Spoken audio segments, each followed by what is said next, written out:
having a life scholarship and being able to afford to go to college made me feel inspired to go.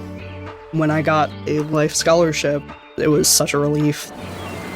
I knew that I wanted to have an impact. Having a life scholarship through the SC Education Lottery was huge. It gave me the opportunity to make that impact right here at home. The South Carolina Education Lottery. A better you, a better us, a better South Carolina. Visit sceducationlottery.com/betteryou. You just realized your business needed to hire someone yesterday. How can you find amazing candidates fast? Easy. Just use Indeed. Stop struggling to get your job post seen on other job sites. With Indeed sponsored jobs, your post jumps to the top of the page for your relevant candidates, so you can reach the people you want faster. According to Indeed data, sponsored jobs posted directly on Indeed have 45% more applications than non-sponsored jobs. Don't wait any longer. Speed up your hiring right now with Indeed. And listeners of this show will get a $75 sponsored job credit to get your jobs more visibility at Indeed.com/kidsandfamily. Just go to Indeed.com/kidsandfamily right now and support our show by saying you heard about Indeed on this podcast. Terms and conditions apply. Hiring? Indeed is all you need. Welcome to the Deep Dive. Today we're taking a really close look at the life and the legend of a true titan of American music, Brian Wilson. Yeah, we've just been digging into this pretty comprehensive report that really unpacks his extraordinary journey, from that creative explosion in the 60s through some really profound personal struggles, and then this remarkable comeback. And let's get this out right away because it's important, and it's right there in the source material we looked at. As of today, Monday, June 16th, 2025, Brian Wilson is alive. So this deep dive is absolutely a celebration of his living legacy. Exactly. Yeah, that's key. So our mission today really is to cut through all the information out there and pull out the essential insights this report offers, kind of a shortcut, to really understanding the man behind some of the most iconic sounds ever. We're going to explore where his genius came from, the depth of his struggles, and how his pioneering approach didn't just shape music back then, but actually continues to influence artists right now. And this is where it gets really interesting. Let's go right back to the beginning. Okay. So, Brian Douglas Wilson, born 1942, Inglewood, California. And the report does highlight how his childhood, especially with his father, Murray Wilson, it cast a long shadow. It sounds like a pretty difficult environment. Yeah, complex is maybe the word. Yeah. But even in that, he found this incredible solace, really, in this way to express himself through music. And the source points out, even as a kid, his ear for melody and harmony was just uncanny, obvious. Yeah. He wasn't just learning music, he was teaching it. He was like arranging complex vocal parts for his younger brothers, Dennis and Carl, and his cousin Mike Love, when they were all still super young. And that groundwork, in the family living room, it just blossomed so quickly. The Beach Boys formed in '61. El Jardine joins them. And that initial sound, it was just this perfect, vibrant reflection of Southern California culture. Surf, cars, girls. The whole scene. And Brian was the engine, wasn't he? Yeah. Composing these incredibly infectious songs, often with Mike Love writing lyrics, surfing USA, fun, fun, fun, I get around. They just, boom, blew up. Absolutely. His falsetto, which was so unique, combined with those really signature layered harmonies he'd been working on since he was a kid, it wasn't just popular. It defined an era. It established what the whole world came to know as the California sound. It just felt so effortless, so new. Okay, so let's unpack this pivotal moment, mid-'60s. Because Brian's artistic vision, it just suddenly takes this huge leap, way beyond those, catchy surf tunes. The report really emphasizes this is when he mostly stops touring. Yeah, and that was a massive decision. He was apparently consumed by what other artists, especially the Beatles, were doing in the studio. He was driven, really driven, to push his own art to that same level. He basically became a studio hermit. And that's when the masterpieces started pouring out. I mean, Pet Sounds in '66 is really not an exaggeration, and the report backs this up. To call it one of the most innovative, most influential records ever. Brian wasn't just the songwriter, he was the architect, the songwriter, arranger, and producer. And what really jumps out from the report is just the sheer inventiveness in the studio. He treated the studio like another instrument. It wasn't just guitars and drums anymore. He was bringing in, like you said, bicycle bells, harpsichords. Even dog barks. Dog barks, exactly. And the theremin, of course. It was all about creating this symphonic, textured pop sound that nobody had really heard before. Yeah, this incredibly rich sonic tapestry, Mm. and it matched perfectly with those intricate harmonies and lyrics that suddenly became so personal, so inward-looking, often co-written with Tony Asher songs like God Only Knows, Wouldn't It Be Nice, Caroline? No. Mm-hmm. They had this raw, emotional vulnerability, such a stark contrast to the earlier stuff. And the effect on other musicians was, well, immediate. Paul McCartney himself, the source, mentions this, called God Only Knows, one of the greatest songs ever written. So Pet Sounds wasn't just an album, it was this major artistic statement, exploring themes way deeper than surf and cars, losing innocence, spiritual yearning, the real messiness of love. And then right after that, later in '66, came Good Vibrations, released as a single. The report calls it his pocket symphony, which feels pretty accurate. Oh, absolutely. And the story behind making it is just fascinating. It was totally unprecedented, took months of recording, hopping between different studios, using up just insane amounts of tape. Yeah. And costing an absolute fortune for just one song back then. The report details how Brian basically pieced it together from dozens of these little musical fragments, things he called feels. It wasn't written in a typical verse-chorus way. It was assembled almost like a collage of sound. And the result was this structure that was so innovative, those incredible, almost ethereal harmonies, and of course that iconic theremin line. It was a global smash hit, a total landmark in psychedelic pop. And it just cemented Brian's reputation as the studio visionary, someone really pushing the edges of what pop music could be. So after the huge success of Good Vibrations, Brian immediately set his sights even higher with Smile.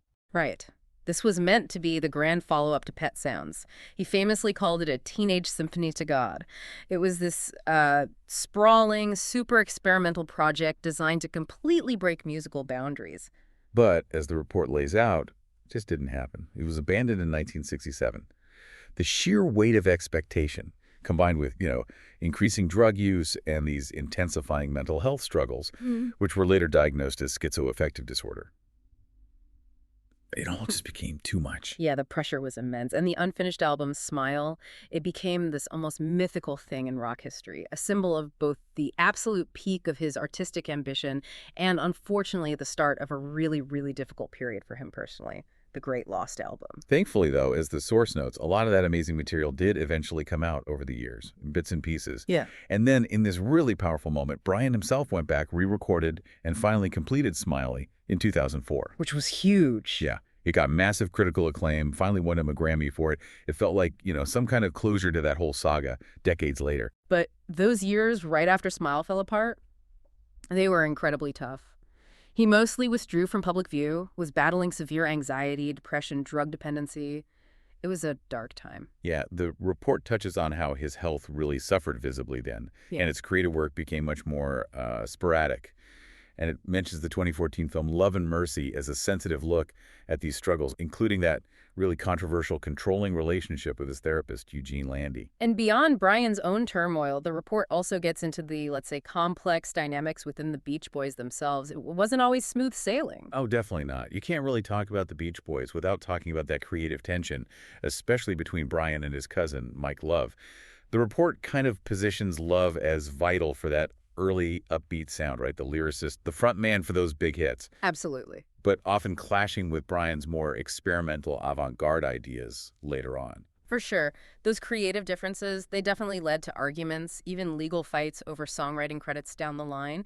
But it's also noted in the report that Mike Love has, despite all that, consistently shown respect for Brian's sheer musical genius. And his brothers were just fundamental, weren't they? Each in his own way. Dennis Wilson, the drummer, he was the only actual surfer in the band. He brought that kind of raw, authentic energy. And the report mentions he grew into a really talented songwriter, too, writing soulful stuff like Forever. Yeah, Dennis's life had its own struggles, tragically ending when he drowned in 1983. And then you had Carl Wilson, the youngest brother. He really became this steadying force, especially as Brian pulled back. Carl took lead vocals on some of their most beautiful songs, like God Only Knows, when Brian started to withdraw. He also stepped up with production duties. The report really underlines how crucial Carl was in just keeping the band going, touring, and recording through some very difficult times, right up until he passed away in 1998. Absolutely vital. And Al Jardine, the rhythm guitarist, he was another constant, provided those steady vocals, sang lead on big hits like Help Me Rhonda, always there. And the source even mentions the John Stamos connection, occasionally performing with the band, popping up in videos. Right. And then there's, well, a darker footnote that the report includes, this sort of tangential connection to Charles Manson. Yeah, that's unsettling. In the late 60s, Dennis Wilson had this brief, incredibly ill-fated friendship with Manson. The report confirms Dennis introduced him to Brian and others in the music scene. Manson apparently even recorded some stuff at Brian's home studio. And it got particularly weird and disturbing later when a Manson song, Cease to Exist, was actually reworked and recorded by the Beach Boys as Never Learn Not to Love.